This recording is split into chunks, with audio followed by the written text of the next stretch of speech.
painting a picture of a room inside my mind, and I think it's as dark as it is light.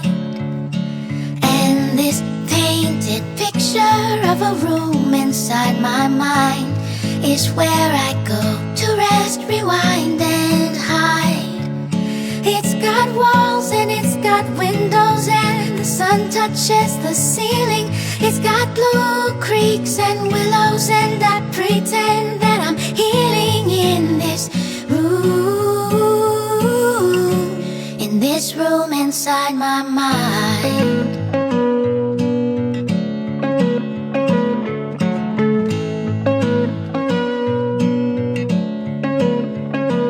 In this paint box of colors, in this room inside my mind, well, they all blend and not one color fights.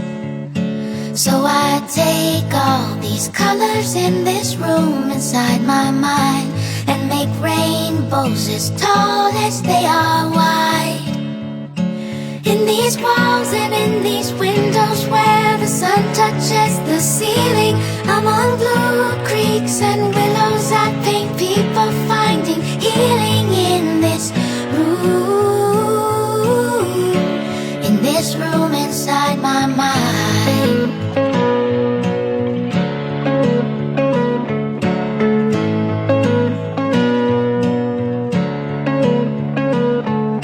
Someday I hope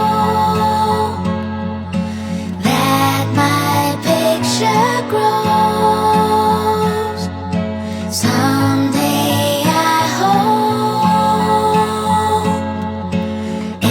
everybody knows that in these walls and in these windows where the sun touches the ceiling, among blue creeks and willows, there are people finding healing in this room inside my mind.